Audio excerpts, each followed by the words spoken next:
নমস্কার বন্ধুরা, আমি Sumit. Inspiring talks with Sumit চ্যানেলে আপনাদের সকলকে স্বাগত জানাই। আজকের এই ভিডিওটি অবশ্যই মন দিয়ে শেষ পর্যন্ত দেখুন। তাহলে চলুন শুরু করা যাক। সকালে ঘুম থেকে উঠে চোখ খুলেই কোন কথাটি বলে 3 বার হাততালি দিলে সারাটা দিন ভালো কাটবে, এমনকি সব রকম বিপদ দূরে পালাবে? এই প্রশ্নের উত্তরই আজ আপনারা খুঁজে পাবেন এই ভিডিওটির মাধ্যমে। নমস্কার বন্ধুরা, ইন্সপায়ারিং টকস উইথ সুমিত চ্যানেলে আপনাদের সকলকে স্বাগত জানাই।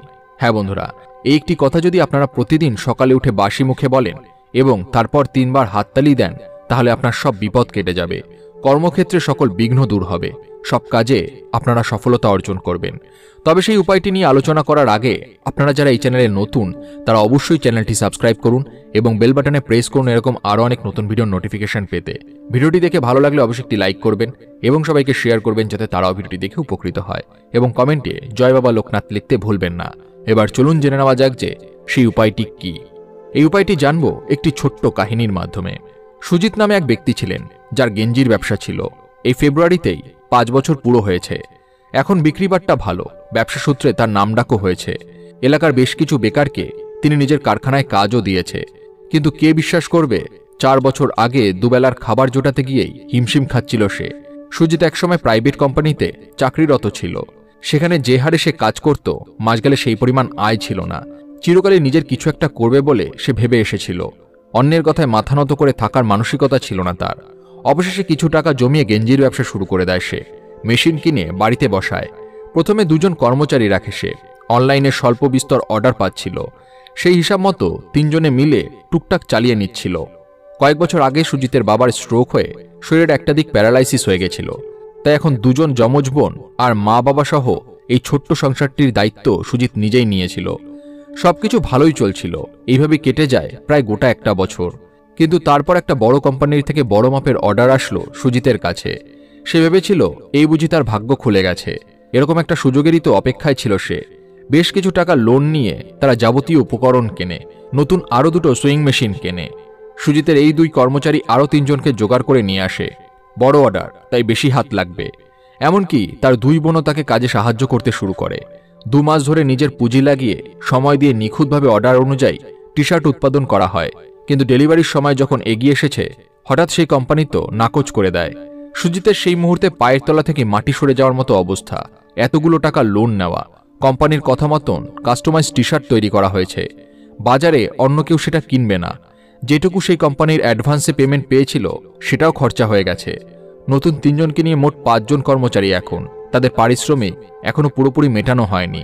তারাও সেই একই অর্ডারের ভরসাতেই ছিল। বাড়িতে সুজিত বাদে আরও 4 জন মানুষ আছে। এদিকে মায়ের সুগার আর প্রেশার, সেই ওষুধের খরচ কম নয়, আর সেই ওষুধ কোনো মতে বন্ধ করা যাবে না। এদিকে ডাক্তারবাবু বারবার বলে দিয়েছেন বাবার ফিজিওথেরাপি বন্ধ হলে শরীরের বাকি অংশ অচল হয়ে যেতে পারে। এমন অবস্থায় যে সুজিত কি করবে সে বুঝে উঠতে পারছিল না। এসব ছাড়াও তো সংসারে আরও কত খরচ। মেশিনের দৌলতে ইলেকট্রিসিটি বিল এখন বেড়েছে, সে তো অনেক দূরের কথা। একবেলা রান্নার জন্য বাজারে গিয়ে সবজি কিনতে গেলে দেখা যায় সবজির দাম কেমন আকাশ ছোঁয়া। সুজিত নিজেকে একেবারে দিশাহারা অবস্থায় পায়। অবস্থা এমন হয়ে দাঁড়িয়েছে যে দুবেলা খাবারের যোগান দেওয়াটাই মুশকিলের বিষয়।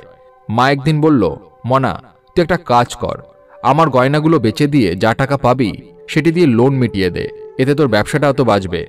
সুজিত খুব রেগে গিয়েছিল সেদিন। মায়ের কাছে গয়না বেশি নেই। ছোটবেলায় অভাবের সংসার দেখেছে সুজিত, কিন্তু সেই অভাবের মধ্যেও একটু একটু করে টাকা জমিয়ে বাবা মাকে 2টো সরু চেন আর একটা ছোট্ট একজোড়া কানের বানিয়ে দিয়েছিল। বলে রেখেছিল ভবিষ্যতে সোনার দাম বাড়লে গয়না বানানো যাবে না। 2 মেয়ে বড় হচ্ছে, এই 2টো হার ওদের জন্য, আর ছেলের বউকে ওই কানের খানা দেবে।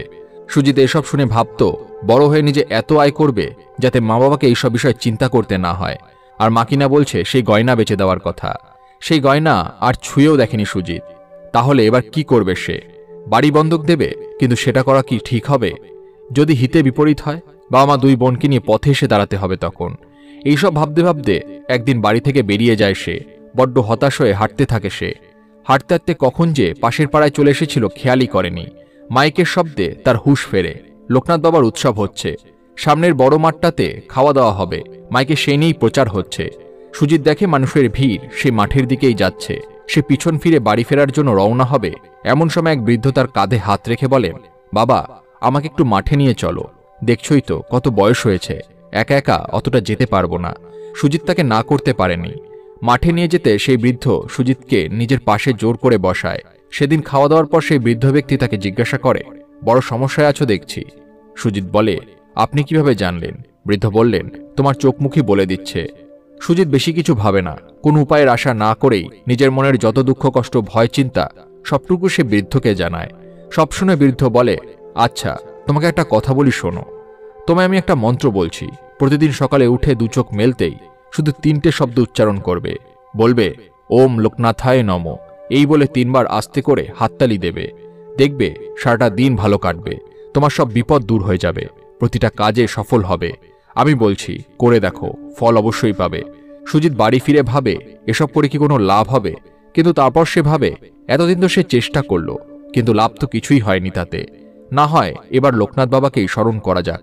তারপর বেশ কিছুদিন সুজিত ভোরবেলা উঠে চোখ মেলার সাথে সাথে এই 3টি শব্দ উচ্চারণ করে এবং আস্তে আস্তে করে 3বার হাততালি দেয়। একদিন সন্ধ্যাবেলা হঠাৎ সুজিতের কাছে কল আসে সেই কোম্পানির। সে তো একেবারেই অবাক।